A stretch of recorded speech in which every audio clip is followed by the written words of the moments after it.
Ba't di ko naisip na merong hanggan? Ako yung nauna. Hi sir, naghahanap kasi ako ng pwede kong ma-interview about life. Kung okay lang sa'yo, pwede ba tayong ma-interview? Okay lang naman. Pwede ko ba matanong yung pangalan mo? Ako nga pala si Ralph. Anong ginagawa mo dito sa Binyan City? Wala lang. Actually, gumagala lang ako tapos nag-unwind lang din ako. Kasi medyo stress sa work eh.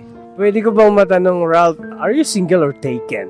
Single ngayon. Ilang taon ka na, bakit single ka pa rin? Actually, nagkaroon ako ng 5 years relationship. Almost 5 years relationship. Then, right now, over 1 year na rin akong single.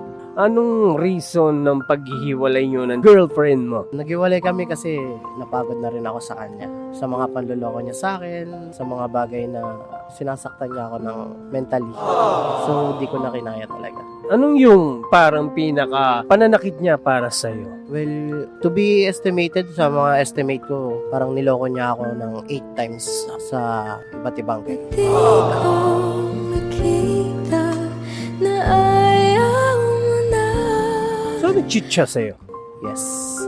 Ouch! 8 times siyang nag-cheat sa'yo. Ang bait mo! Well, siguro kasi may mga times na medyo tanga tayo sa love. Kaya umabot ng ganun siguro kasi ganun ako eh. Ako pa naman kasi yung tipo ng tao na mahaba yung pasensya tapos mahaba rin ang pangunawa or mapag-unawang tao din ako. Kaya yung 8 times na yun naman, every time na magsasorry siya sa akin, okay lang ako kasi mahal ko yung tao. Wow! Ang bait mo. 8 times kanya niloko sa 5 years. Napatawad mo siya ng ganun? Pag mahal mo talaga yung isang tao kahit gaano pa kasakit yung mga bagay na nagawa niyan, kahit gaano pa kabigat sa damdamin mo, pag mahal mo yung isang tao kasi di mo rin masabi. The stupid things we do for love. For the last time na nag-break kayo, ano yung pinaka-reason bakit kayo naghiwalay na dalawa? Well, ito nga yung sa pang 8 guy. Noong time na yon, galing din ako sa work sa shoot namin sa pelikula or sa film. Then, pauwi na ako ng Maynila, actually, ng Batangas para mag-meet na kami. Meron siyang isang friend na tropa ko. Itong tropa kong to, sinend sa akin yung screenshot ng My Day nung ex-girlfriend ko.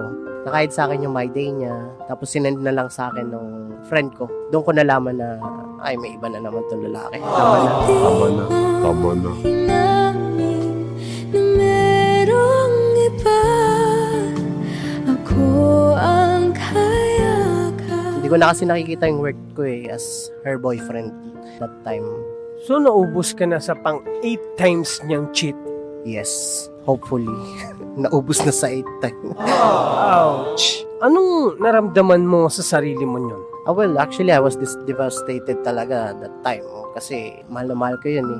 Actually, last year, sana magpo-propose na ako sa kanya eh. Nung mga time na yun, March, nagtitingin-tingin ako ng mga ring, wedding ring. Actually, yung proposal ring. Kasi, yun na talaga yung parang gusto ko na mag-upgrade yung relationship namin. It's been 4.5 or almost 5 years na rin. March pa lang, nagtitingin-tingin na ako ng ring. Yung birthday niya is June. So, March din actually kami nag-break. Ang bait mo nun, Ralph. Kasi sa 8 times siya nag-cheat siya, napagplanuhan mo pa sa sarili mo na pakasalan siya. Sobrang bait mo. Bakit? Well, sabi ko nga, the stupid things we do for love, mahal na mahal ko siya that time actually. Kaya I want to settle na talaga din sa kanya that time. Ralph, kamusta ka na sa ngayon? It's been over a year na rin na single ako na break na kami. I cannot say that I'm doing well and I can say na I'm doing fine. Na naka-recover ako. But may mga times na talaga nagda-doubt din ako sa love. Halimbawa, pag may dadating na, let's say na may mga makikilala ako, hindi ko na in-entertain or ini-straightforward ko na hindi to mag-work. Kasi, alam mo yun, natatakot ako na baka mangyari ulit yung mga nangyari sa akin in the past. Kaya, traumatized ako. Ganun. Pwede kong tanungin sa'yo, mahal mo pa ba siya?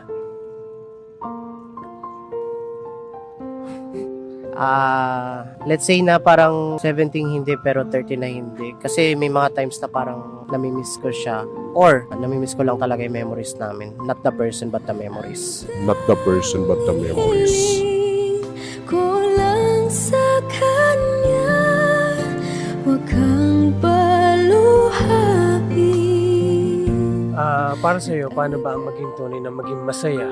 Para maging masaya ka talaga is you need to learn to love yourself first. Kasi paano ka makakapagbigay ng pagmamahal sa iba if yung sarili mo hindi mo kayang mahalin. Second is actually know your worth. Alam mo yung halaga mo. So bago ka magbigay ng pagpapahalaga sa iba, is pahalagan mo muna yung sarili mo. The third and the last thing is learn to be contented. Marunong ka makontento sa kung anong meron ka ngayon. Huwag na rin tayo maging tanga sa pag-ibig. Ouch! Tama ka. Be contented sa isang relationship. Napaka-importante niyan sa pagsasama yung dalawa, diba? Pwede ko bang matanong sa'yo, ano yung pangyayari sa buhay mo kapag naiisip mo, nalulungkot ka?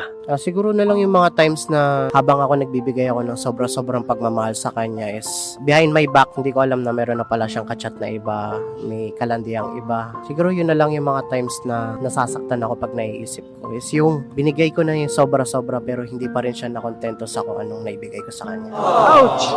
Sakit. Meron ka bang pinagsisisihan sa inyong dalawa? Hindi ako naging matalino that time. Siguro dapat nakinig na lang din ako sa mga advice ng mga friends ko kasi may mga friends ako na nag-a-advise sa akin din na wag mo nang pagpatuloy yan, Ron. Siguro dahil sa sobrang pagkatanga ko talaga sa pag-ibig, hindi ko na sila pinakinggan. Pinakinggan ko pa rin yung laman ng puso ko, ng isipan ko. Kahit na ganun yung ginagawa niya sa akin that time. Naniniwala ako pag nagmahal ka, tanga.